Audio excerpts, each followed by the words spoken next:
Hey guys, just wanted to show off this new saber I got. Pretty much it's a MHS system that my buddy Mark Ryan was kind of like putting together because he was building a few. So he had a couple of extra, sabers that he had built or, put together and kind of painted and got set up. And so this is one of them. The other one's a scrap flex that is currently in the works, but this one I ended up just getting as a bonus, which was really nice of Mark Ryan. But let's kind of get to what's going on here. So I sent both sabers off to Stephen Gibson, and so he worked on the chassis, kind of getting this all worked out. The thing with it is I wanted a 31mm speaker, which we have in the bottom here. Pretty much just lives down here in this pommel. Let me give you a little preview of what's going on. So here we are. There's a 31mm speaker. Basically that'll just connect to this 2-pin right here once it's in there. But yeah, it pretty much just lives in the bottom. Put it back in there. Nice. So yeah, all the parts, MHS. And we'll talk about a few other things we have attached to it. We have 3D printed. Basically, this is just to get the cover tech to be on there, but this is a 3D printed little ring, kind of similar to, Obi Gon Kenobi. I have one of these SE models here from a different company. It's kind of similar to that with a cover tech on it. The 3D printed grip section here. This did have a plasti dip spray on it, but it started to rub off and got pretty rubbed off, so I cleaned it off pretty good. So now it's just kind of raw. But I'll figure out something. I might be replacing some sections here, or yeah, there's some. This is still kind of in the works. But other than that, we got kind of a Qui-Gon inspired emitter, 3 windows. We'll talk about that in a second. That comes in handy for what we have with the chassis. Again, the chassis has a crystal chamber and a switch section. Switch is just magnets on. That's what that 3 windows comes into play. Let's pop a battery in here.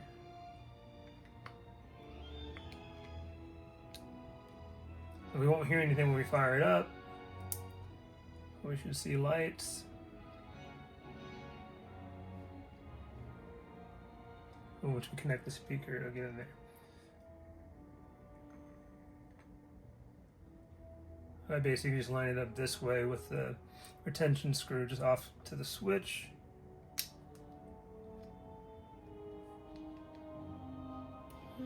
Pop this in.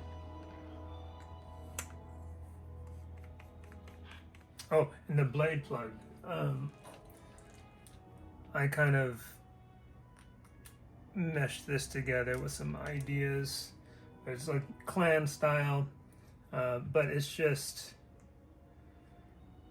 an old Anakin blade plug that came with this TXQ Anakin that wasn't quite accurate and ended up gluing on basically part of drum hardware, hi-hat clutch, if anyone's familiar with that.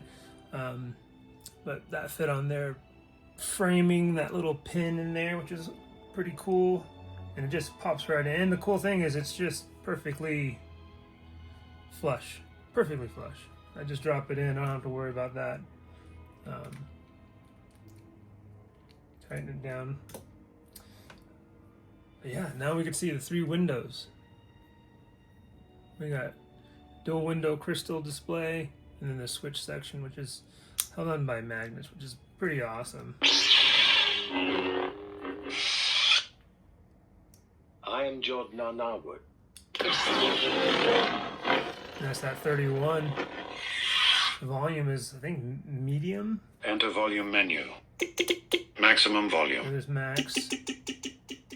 Minimum volume. Even minimum volume is pretty nice. Oh my. Exiting volume menu. Minimum volume. I have other sabers. This one is a TXQ. This is maximum volume on a TXQ. Enter volume menu. Maximum volume. Volume menu end. That's as much volume as I get on TXQ. So this minimum volume, right? Pretty good, right? Enter volume menu. Oh, Maximum volume. max. Maximum exiting volume menu.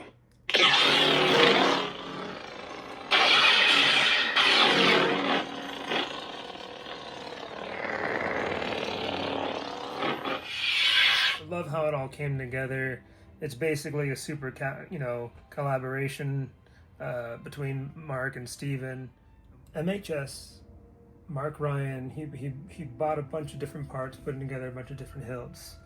I bought the scrap flex from him, and when I opened the box, he included this with it, which was, like I said, super awesome. I appreciate that so much. It was quite a surprise, and I'm super glad he did, because this is something I turned out to really like a lot. So quickly we'll go over that. So, Mark Ryan kind of put these pieces together. What I did is I had to choose, which section goes where. Because MHS parts, you could switch them out. Like this could have been here. This could have been actually at the bottom. The grip could have been higher up. So it was really just kind of came up to, what I decided to kind of go with. That's kind of what I like the most. Now we got, I can kind of grip the saber a little higher up, buttons out of the way, because otherwise, you're gripping down here, there's a switch down there, or if the switch was up here, then you got to grip it a little bit lower, another way. But anyway, that's kind of what I settled on. You have the drill retention screws for this. So luckily, Stephen Gibson, super talented, awesome installer, is able to add that retention screw for me. That was awesome. Printed out this piece, all these pieces, I think Mark Ryan pretty much designed, including the grip. So we kind of got that on there. All I really had to do was give it a light sand and paint this section down here. I don't know if you can see it in there. I added a tiny screw just to add detail. And then going into the chassis again.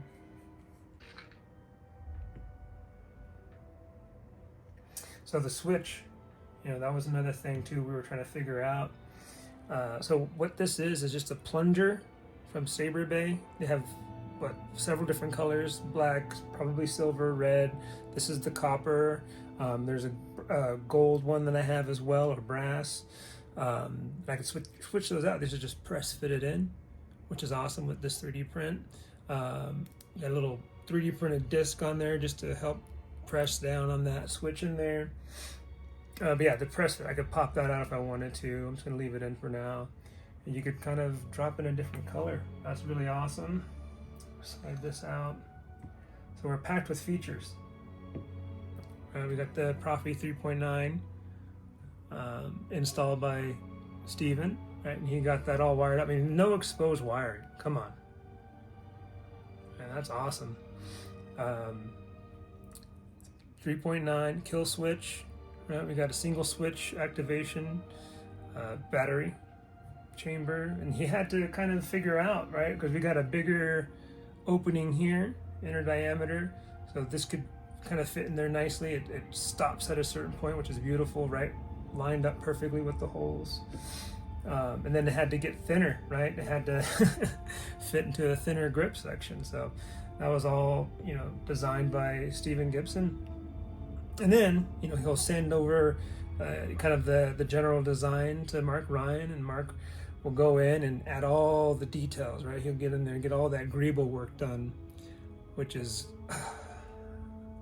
personally, I think it's superb, right? It kind of adds an extra layer to, the 3D chassis, right? Especially because this is purely custom, right? It's not mass produced. So this is a one of a kind.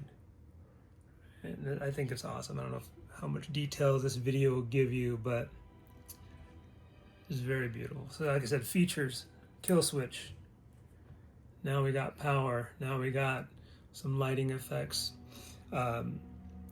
Things I did to it, not very much. I did a wash on the crystal chamber, put it in a gold color, so little wash on there, and I kind of went with some rub and buff with some gold flake and just touched up a bit, just to make that section look, you know, it's 3D plastic, but I wanted it to have more of a metal look, right? And that's kind of what I did there. I even went over the hilt itself, very subtly with aluminum black, adding extra details, so I darkened the windows there, just the most subtlest shading, just to kind of darken up the aluminum and give it more of an in-universe look. I know the prequels are very, very shiny, but I kind of like, just weathered aluminum hilts and this giant SE hilt right here from LGT Nexus. Another one. I mean, these came pretty much chrome, or I wouldn't say chrome. They're just shiny aluminum, and I'm not a huge fan of shiny aluminum unless it's prequel, right? Prequel style. Another one that Stephen Gibson had put together right here. Another one, the Saberforge Xiphos. This was a tricky install from back then. So yeah, I love it.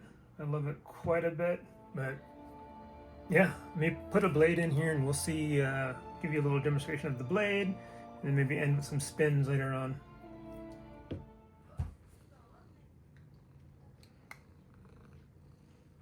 Pop the blade in there. We'll take a quick look. Saber is remarkably balanced.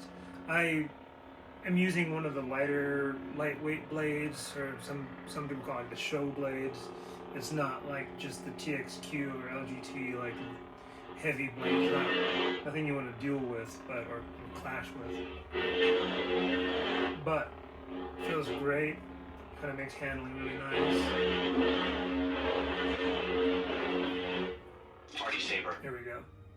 So when you turn it on, it'll just stay the same color. But if you hold the button and twist it, yeah. So it's a twist and let go. Right? So you twist, let go. You hear that sound. That means now it changes color every swing. It's one of the fun ones I have. Still do like the blaster box. Still clash. And if you want to change the, keep the color you're on. So you want the cyan, you just same thing. Now it won't change. It just stays right there. And you still get the force effects. Pod racers. The 31 sounds great.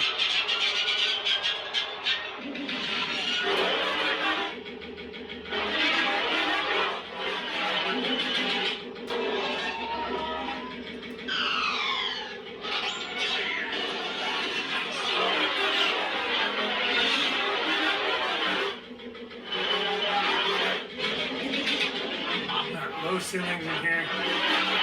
Fan right here. Fan. I'm trying not to do that.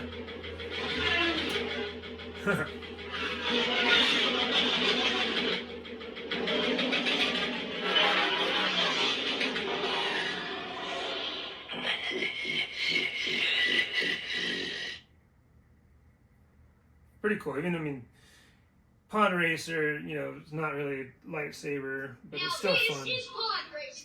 Don't be afraid of who you are. Red is cool.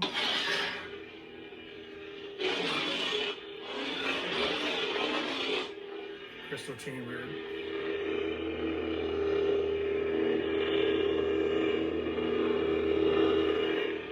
It's just one of a kind. I can't get over it out of all the sabers I have.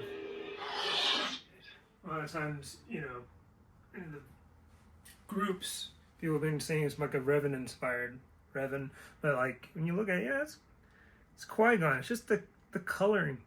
It's just the coloring, right? Let me grab my Revan.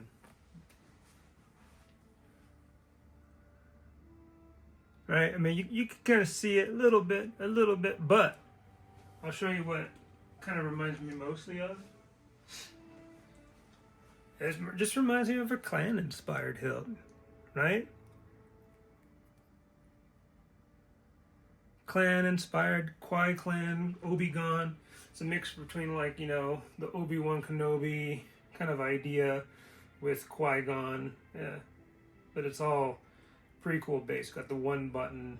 It's fantastic.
Yeah, love it very much.